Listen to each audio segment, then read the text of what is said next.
UCI is the best from personal experience. But, these are subjective things. Objectively, they were popular in Japan. Okay, and at a certain point, you can see the anime and the music just sort of like from Triple Nipple, which was a good band by the way with 3 Ps, to this Fish Story Japan, where they get sober in 2007 and beyond that, and there's just a cutoff period. And Japan gets really weird because before that, you have, like you said, video cassette tape cleaner stores which were selling these chemicals, and the government would come in and test these chemicals to make sure that they were pure because they didn't want people selling counterfeit VHS tape cleaner, especially when people were snorting it. And this led to Japan being really, really, really high for a while. But before that, when they like the prohibition and they weren't high, and it's like I was actually want to talk on this myself just from personal experience. I was completely sober for the last week, so broke, couldn't even afford weed. But for sobriety, it was all good. Went to I've been off opiates for 5 years, but went to my every 3 months. I still meet with the doctors and stuff like that, talk to them, whatnot. Went to the meeting, so I'd been completely sober for a week before that, not even smoking weed. But it's I became such an asshole. It's you at least need some weed or something. I wasn't even drinking alcohol. I think you're just being really. I think you're just Canadian, and so you were like, "No, I gotta stay nice." That must have been but yeah, I don't know. Now I've smoked some weed now, and now I'm chill again. I'm happy. I was like, "Fuck, I was a dick last week." But yeah, I like how aggressive I get sober. I think people notice I'm way more aggressive when I'm super sober. I try not to be, but as long as I don't drink coffee, because that's way too much. I think that's not completely sober. Then you got caffeine. Then that's what I'm saying. Yeah, I have to literally be a 6-year-old level. Mormon sober, all right. Actual sobriety here. No, in that moment of reflection, again, it helps one work out the kinks in their personality. Sure. What I like to say is I tried walking around with a chip on my shoulder at one point. It just didn't really look good on me. That's what you find out. And having the moments where you do have access to cannabis and then realizing the things you rely on it for, it's like having a crystal in your pocket. Eventually, you don't really need that crystal in your pocket. And the beautiful thing about cannabinoids is that they're stored in your fat. So as soon as you stop eating and you change your metabolism and your body starts mobilizing your fat reserves, you get stoned again, my friends. I mean, let me make a direct point to Richie for a second, because he's got, this is true, I think, but also I think you're better off not getting stoned and exercising and doing Kundalini. If you ever just do a lot of breathing exercises, you're way better. That's the you're probably better off. Goal. However, synthetics being the problems. I wanted to talk about this because my mother was a doctor, and I know a lot about biopharmacology being, evil. There's a lot of reasons why I would not want you to take pharmaceuticals or research chemicals in general, but I would still want, Richie, I really want you to watch this documentary, Dirty Pictures. It's a documentary with the DEA, all about Alexander Shulgin. Maybe you saw this one, and it talks about how he was the ecstasy doctor, even though he really just rediscovered a molecule from 1898 and then synthesized it, and then the DEA wouldn't let him do tests, so he tested it himself. Alexander Shulgin created thousands of different kinds of novel research chemicals, which are not the problem. I have to state, from an alchemical point, from like the ancient alchemy, synthetic versus natural, right? Like the natural drugs that are like psychedelics and stuff. It's like, and from the tribal point of initiation into experiencing the psychedelic and then adulthood and all of this, as opposed to the drugs that are actual synthetics, like stronger versions of the natural chemicals. You're no longer using the spirit of the plant or that essence of that plant or that life form. It's this synthetic gateway crack between. Yes, and when it comes to the real psychedelic, but when you look at Alexander Shulgin, Alexander Shulgin wasn't actually recirculates in your but system. Hold on, Alexander Shulgin wasn't some crackhead. He was an alchemist who was 15 when he graduated from I'm not Harvard or Yale. No, I know. I'm just explaining though. When people think about chemistry, they're doing it from the perspective of not understanding it. And here's a guy who did work really hard on it, created things that pharmaceutical companies didn't want because they would immediately get you off of the pharmaceutical subscription, right? So they didn't want these things out there. This guy's good guy. This is the thing. And the pharmaceutical companies are like, wait, this is going to be a generic, trademark free in the public domain. Everyone's going to have access to these things. This is the major reason why he was silenced. And it's important to know he's also a member of the Bohemian Club, and he was kept safe because a lot of these research chemicals were kept kind of in the discreet light. The Bohemians could use them. And it's a guy like him, though, when it comes to something 100%. Like quinine, that where it was before it was only harvested from the bark of a tree, and you couldn't have humanitarian, let alone army forces mobilized without a stock of quinine in their mess kits and stuff, or in their med kits, because they were going into areas that had malaria. So eventually they learned to synthesize. They first had to isolate the active ingredient and do experiments to figure out what was and then find a way to synthesize it from scratch in the lab. And those are the kinds of things where you can how against aspirin on the drum of all natural all you want, but when they get to that level, that's some far out shit. Yeah, I think it's also interesting when I saw, so in school I used to look at generic aspirin versus Genentech aspirin under a microscope, and it blew my mind because the crystal particles are so different, and the tiny perfection of the little Genentech aspirin molecules sputtered out across that are easily solutable in your bloodstream, way better than these generic ones. And I learned that there are really important trade secrets. Oftentimes we think we've replicated it exactly, but in reality, plant derived giant, is probably multicolored flakes and things like that. You can do a lot with plants. And then let's think about ayahuasca that can give you stomach problems. Well, tryptamines that have been extracted don't give you the same guttural stomach problems. The lycopene reaction isn't there, right? So there's a lot of reasons why, let's say you're a young Turk and you can handle it, doesn't matter. Let's say you're in a hospital bed and you have dementia, and they find that giving you extreme doses of nootropic serotonin can help your brain re-register and wire the same as ibogaine, but you can't physically process that because it could kill you, right? So there's reasons why these medicines are important to study, and these are the same reasons why they're not studied, and why instead these other things are pushed on us, which are harmful often. That's my pitch. Yeah. It's the opiate of the masses. On one hand, someone was saying that no, stop giving opiates to the masses. Personal testing. Well, no, but so originally opiates were seen as like a life hack, and the person could do repetitive work, and it was seen as an unfair work advantage if they had access to opiates. But that comes with responsible use, obviously, in certain contexts. And again, this is back when we're talking about like 30,000 years ago when people were using these substances.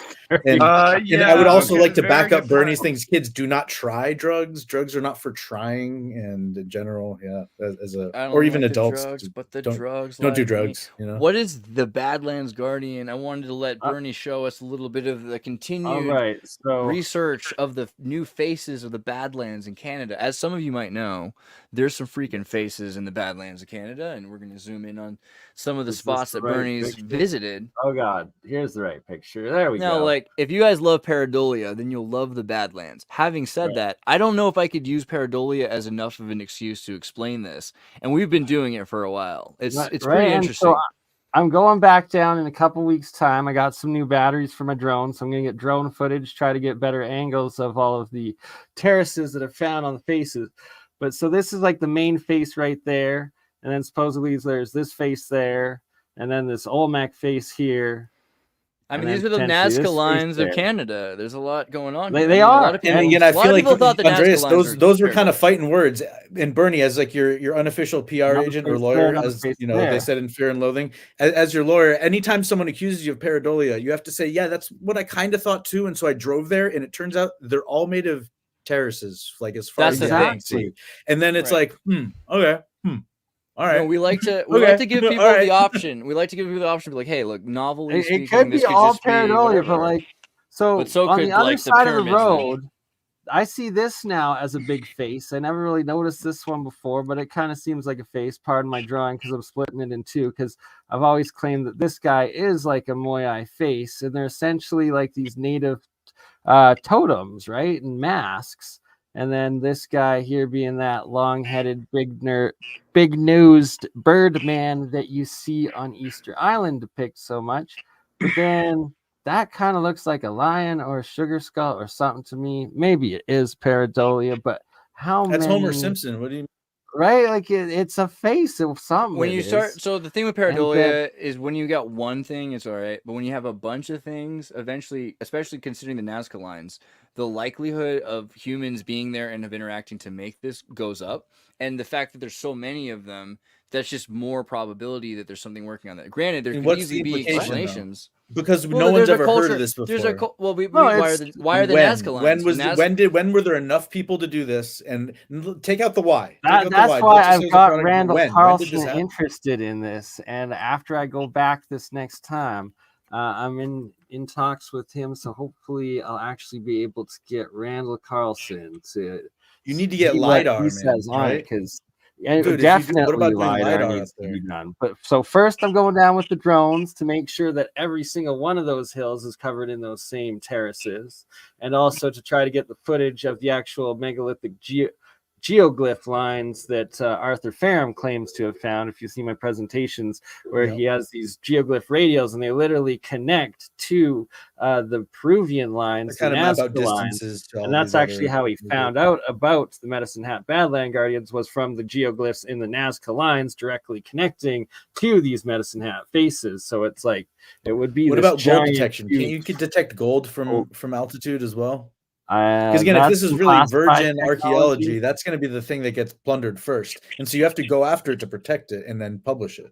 But then by publishing it, you're going to get more plunders. Stop mentioning gold around these barren hills, okay? Jeez, what are you talking you got to get LiDAR and somehow electro. What kind of Andreas would know what tech you use to look for gold from space?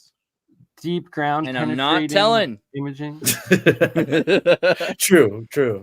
We're about 2 hours. We will talk off air before I go down. Is there anything else you want to make sure we cover, Capo agents, or something that you're missing here? No, I did want to talk about movies for a second. I did want to talk about the very good movie I saw a few weeks ago, The Night of the Comet. Mm-hmm. Yeah, with the town, the whole town, is that the one? Well, no, it's everyone's turned to red dust, and it's like a the 1984 super budget zombie movie. Yeah, but it was part of those like great like weird 1980s films. Totally, where everyone takes everything lighthearted. Like what was it? The movie Liquid Sky. Mm-hmm. One of my favorite movies of all time is Liquid Sky. Yeah, she gets like raped multiple times and she doesn't care. Well, yeah, she's just a supermodel on heroin in New York. Like, what do you think she's gonna? She's obviously been through it before. I don't know if I've seen that. You've never seen Liquid Sky? No, but it's like it's this Liquid Sky made me. Like, Liquid Sky made me who I am today. I don't know what else to tell you. It's one of the most important movies you could ever watch. Liquid Sky. It is a beautiful, true story about light beings that travel down to take over heroin chic models so that they can do drugs in their bodies, and they don't even realize all the suffering that humans have been through. And it's a weird kind of. What you can kind of tie it to 12th Night. No. It's what's the Shakespearean play? And it's about the fairies and Puck. What's it called? Not 12th Night. The whole Midsummer Night's Eve. It's like midnight. It's Midsummer Night's Dream, but it's about light beings and heroin chic aliens. Just like, all right, we want that body. We want that Adamchrome. We're going to kill that person. No, they need the body because light beings cannot feel. They need the body to take the heroin. You cannot. I don't feel know. without I it. think they were killed like 4 or 5 of those people. Or over the thousands of generations and thousands of millennia that light beings have been coming down and using these Olympian lesbian chic models since the beginning of time. What were they doing with the bodies afterwards? The only one I felt like could honestly, like, they felt bad for was her. Yeah. Well, but that's happened before. That's the thing. It's like the Predator series. Yeah, but like, Are we talking greys, reptilians? What dead. sort of assholes are possessing us to do drugs? I'm famous in Berlin, baby. They love me in Berlin, baby. It's like she's never been there. It's like, my father's a rich man who can make you famous. You need to watch this movie if you haven't seen Liquid Sky. She's just being hit on, like some guy's like making fun of her, like, are you a dyke? Are you a lesbian? Feel my cock on your like butt. She's like, ew, go away. And she just slaps him like just stop. Yeah, because she's 6'8" and from Connecticut. Again with the it's whole just like, you gotta understand these kinds of people, right? Like, how they're many real. lesbians would have go to a trauma circle just for one guy who hit on them? You know what the world was like back when people were tougher? Yeah. Everybody was tougher. Your mom was tougher. Your sister was tougher too. It wasn't just... I know. All right, so I got one last thing I do want to talk about, and it's the potential ELF frequency waves or technology and these rumors of like military satellites beaming down frequencies on parts of the world, you know, sometimes enraging, sometimes depressing. And a lot of people have been depressed and should be raged lately, so... I'm going to be delving more into that, going through the cannabis Eric Hecker's work work and Dutch Sense's work. I do think that there's something to this, that frequencies pick up on blood. Frequencies picking up on blood types could be used to channel certain reactions and states. We've talked about HARP and this idea of the laugh track. But if you've still got some frequencies that work, I mean, the idea of active denial resistance systems, right? ADS, we've talked about active denial. I gotta get the first guy I ever interviewed back on, and shout out to it's Rick. part of 5G now. He gave me some coil schematics that he said he designed while in the military investigative research department, and that they were playing with different frequencies and different coil shapes and different metal mixtures for the coils. And that they actually were able to get the famous legendary brown note. Everyone in the lab shat themselves when they put certain frequency through, and that they were also doing wild things with solfeggios. So, yeah, I got to get back on that. And he's the one that originally mentioned the frequencies and the satellites to me. If you haven't seen that interview, it's quite fascinating. But okay, wait. I actually do know something about that. Is that in the 1960s, there would be times that people would, the radars on like capital ships or on aircraft carriers, they would fall while they were turned on, and everyone on the ship would be blasted by a second of the radar just shooting at them.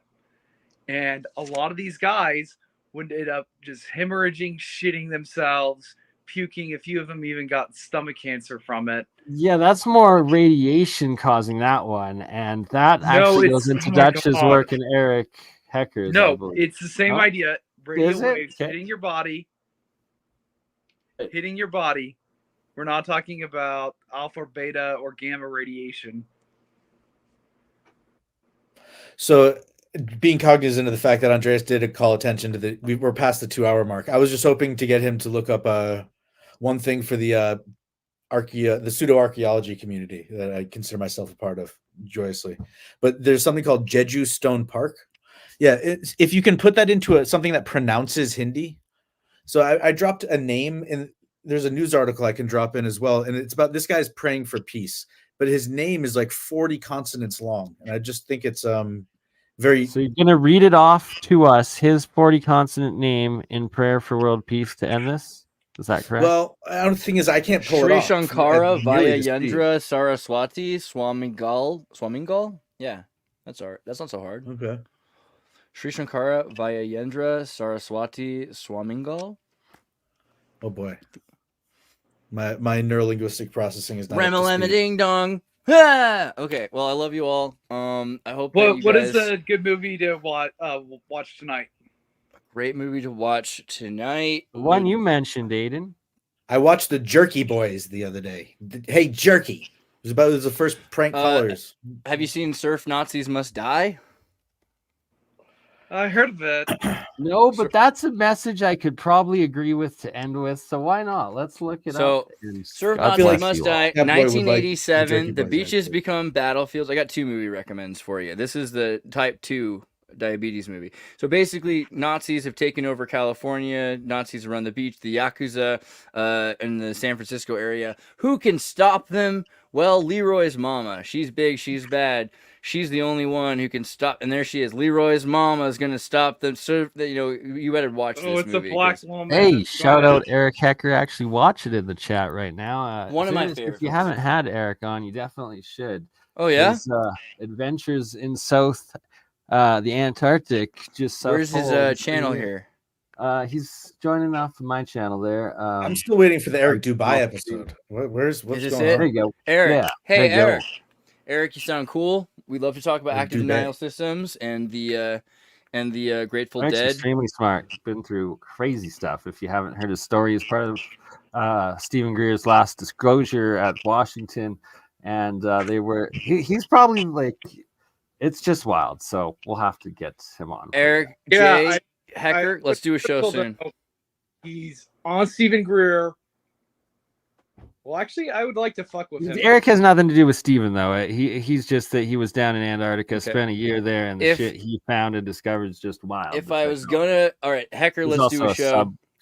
Worked in the Navy, all sorts of stuff. Let's get Bernie and you and me to sign that together. If you guys are gonna watch one movie though, ever again, and you don't have time to watch Surf Nazis Must Die, what you're gonna do for me is you're gonna watch my favorite movie ever made besides like Metropolis, Wild in the Streets, 1968. This is a movie I both sympathize, relate, identify, fantasize, romanticize. This is my favorite movie, and it's about 1968 when the boomers were the high populace of 51%, 52% of the population was under the age of 25, and if they were, going to allow the voting age to drop, at the time the voting age was 21. And they were putting people off to death. Sorry, I just have to correct myself. Aiden was absolutely right. Wow, it's they high couldn't drink energy radiation from the or waves, vote, but they were definitely not given- atomic radiation. Definitely. Right. So the idea that there's 21 was the age to vote, but 17 you could be conscripted for service. So there are people going off to die in the war who couldn't vote in their country. And people were saying, hey, well, we should probably lower the voting age to be in parity with the age going off to war. And this movie says, screw that, 14. Let's make the age 14. And not just 14 and ready, 14 or fight. We'll fight for the right to vote and to run for president and to run offices at 14. Complete suffrage at 14. Oh, which wow, would be that's insane. Well, it's also less ancient. time to be it's corrupt, an ancient. If you think about it, through Let's your bar just mitzvah and bat prevent mitzvah. wars from getting to the point where people have to. Children of the conscript Corn, their Bernie. 14-year-olds. Children of the Corn. I want you guys to watch Wild in the Streets. I think It's the most real important answer movie is ever that made. we shouldn't send our young people away to fight in wars either way. Or send anyone away to fight. But it's war. interesting to Well, make the then, conversation. how about are you what going to age get they them out of the vote on, house? you know? How are you going Is to get them out of the really- I house? don't- War's the best That's way to get your kids job. out of the house. Guys, America, we've fallen for this many times where we hollow out all of our towns. I'm of just all an the innocent good Canadian. people that are responsible, and they all get conscripted. You're to sending the invaders to yourself, Canada. Hey, You we're watch afraid of Children of you the Corn invading us live? just because we painted your White House sometime, or maybe I don't know, burn it down. Is there- is there a We're live definitely Children gonna of the do a Corn military musical? intervention in Canada? Mark my If not, words. that- You do not. Okay, you condone guys that, can though. have Quebec, That's all right? okay, We're okay. just from the West here. We're just gonna volunteer Quebec for you. I'll take it. Canada is a country.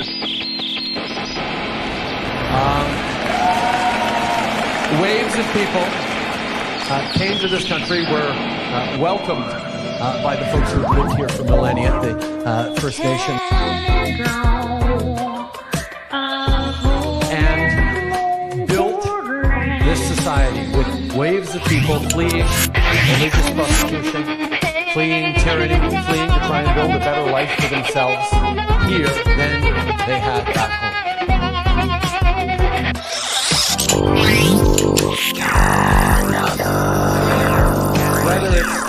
folks fleeing from world wars or fleeing from civil wars.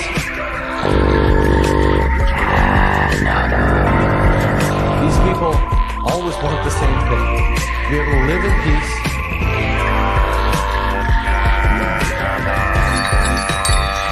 to raise their families, create a better future for themselves and their communities. And that is what generations created, this extraordinary diverse society we have. Now, Canada remains one of the only countries in the world where citizens are, by and large, positively inclined. And one of the reasons we are that way is because Canadians have confidence in our